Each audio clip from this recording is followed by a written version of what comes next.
Joker, Folie, Deux is in cinemas right now, and it's a bit controversial to say the least. Here are my thoughts on the film.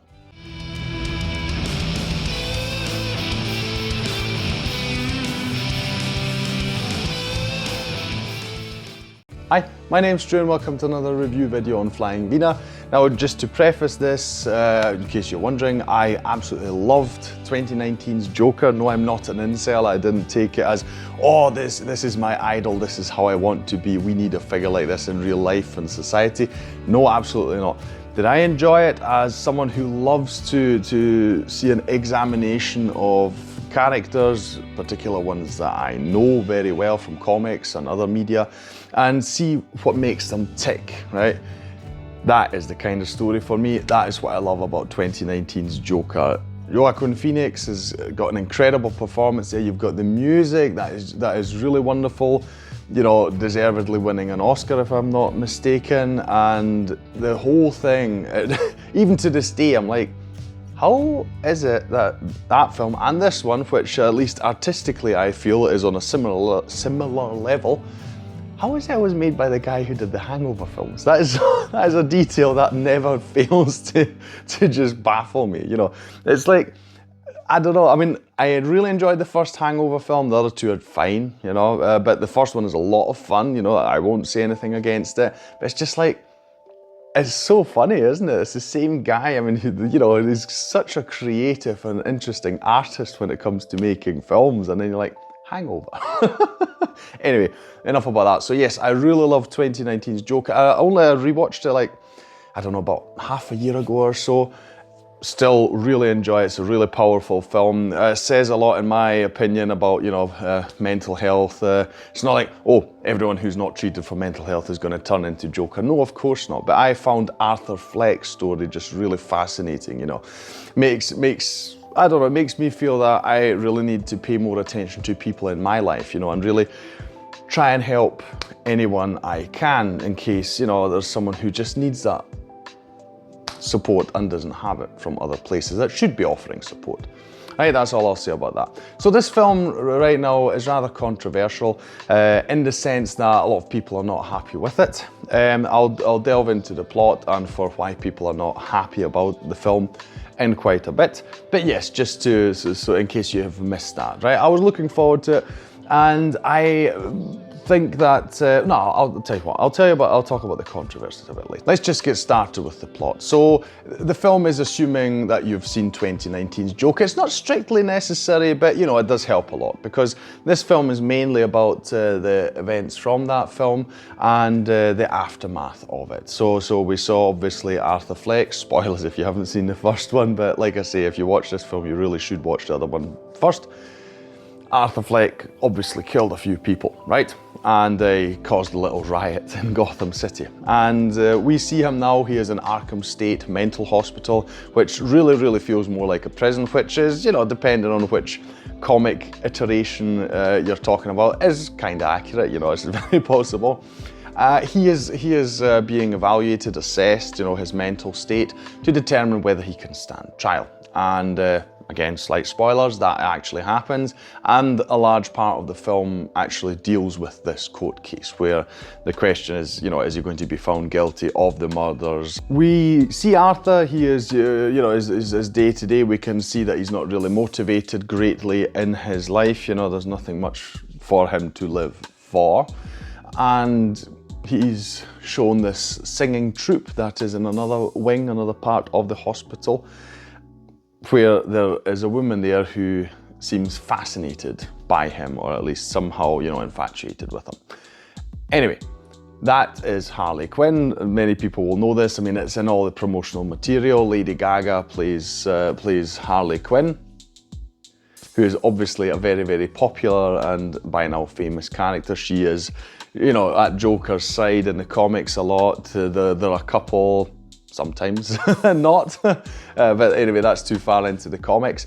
But yes, so this film is about the two of them basically meeting. She is his fan and she's trying to help him, and he falls in love with her, you know, finds let's say a new purpose in life because of that. And at the same time, parallel, we're dealing with all the events from the first film and what happens to him now legally, right? That is the basic plot of the film. So yeah, it might sound very unusual, and now that I've just discussed the basic structure of the plot, I will talk about the controversy.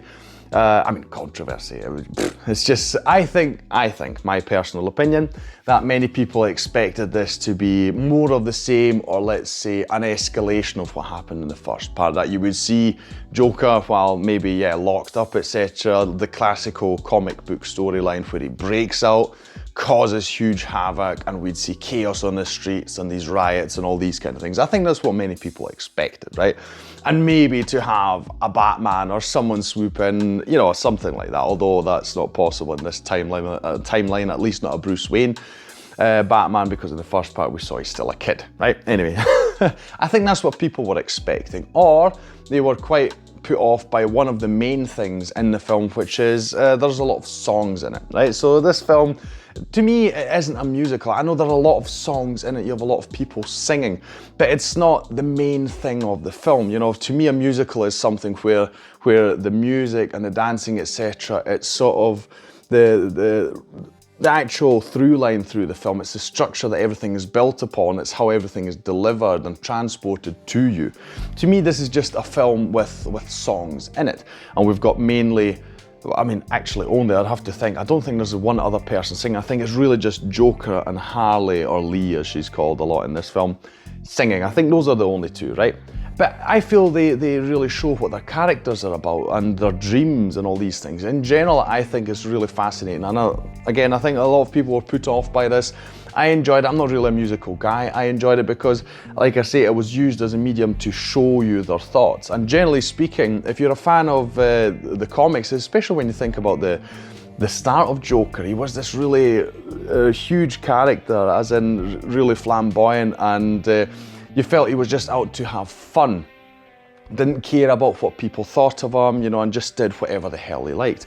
And this film feels a lot like that, because once Arthur comes out of his depression, I'll call it, after meeting Lee and getting more involved with her, we feel him really, the side of him really coming to the front, right? So he's singing and dancing with her or on his own or whatever because he's delighted, and it's like we're seeing the inside workings of his head, you know, his motivations and what is important to him and all these kind of things. So that it felt really like one of those comics to me. This story, the first Joker film, and this, I feel if they had done this as a graphic novel, for instance, you know, it wouldn't have seemed out of place, like a sort of one-shot story, you know, an Elseworlds thing or so. It really does feel like that. I enjoyed it because, like I said, I like seeing the inside workings of characters, especially one like Joker. And this is, I would like to think this is probably his most playful that we have seen, definitely in the films. You know, like with the singing and dancing and that, he's not an outright anarchist, you know, like Heath Ledger's Joker was. Yeah, he just feels very, very different, and I like to see this side of him, you know, and his inner motivations and what he feels is important to him as a person in this world that he's living in. So I really enjoyed that, and I won't spoil how it goes, etc. I found it really exciting. Also, yeah, just Lee is not as it's like spoiler, but I'll just say it like this: she's not completely what we expect her to be, you know, especially if you know her from the comics and you expect it to go in one way. It's not exactly that. But I also found quite interesting, the film does deal sort of with the backlash it got from the first film, where people were talking about, oh, this is an incel's dream, you know, and this is a martyr for that movement, if you want to call it that, and all these kind of things. And they do kind of deal with that, with him being on trial in the film, Arthur Fleck, I mean. We also see that part of the public in Gotham, you know, they're there at the courthouse, they're cheering for him and they're expecting everything to just escalate and all these kind of things. And I do feel that the film comments on it, you know, in a bad way. And there's something that happens, I definitely won't tell you because it does spoil it quite a lot, but I do feel that it's addressed very well, and that's why, to me, both of them, I don't think they're going to do a third one, especially not if it's not financially successful, but I feel that the story is complete now, and I feel that both films go very well together. And the second part really does deal with what we saw, what happened in the first one, right? I don't see it as glorifying any sort of thing. in the end, I feel that if you watch both films together, the only thing that you can really take from it is you just feel sorry for Arthur Fleck, because this is a man who has obviously been failed by society and his own mother and various other people involved who should have given him the help that he needed, right? I'm not saying he's a good guy, obviously not, but I feel that it's a really good story. I like it. Go and watch it. The best thing is to just make your own opinion of the film, you know, don't let anyone tell you what it's like. I enjoyed it. It's not as good as the first one, but that would have been very difficult to achieve. I like it a lot, and I'm really looking forward to having it on home media to watch both of them one after the other, you know, to see the complete picture, because I think it's a really cool project. I loved Joaquin Phoenix in it. I loved Lady Gaga in it. You know, like I say, I liked all the songs giving you a lot of insight. There's not huge, big, bombastic musical numbers. It all feels rather intimate. Like I say, it's them sort of most of the time just singing to each other, most of the time. Yeah, I enjoyed it a lot. Go and watch it. That will be all from me today. If you enjoyed this video, please like, share and subscribe. It is the best way to support this channel. Leave a comment down below about this film, anything other Joker related. You know, there's so much you can talk about here. The backlash that it's getting maybe from people expecting something else, etc, etc. Anything you want to say, put it down in the comments below. I'll thank you for watching this video, and I'll see you in the next one on Flying Wiener. Take care. Bye.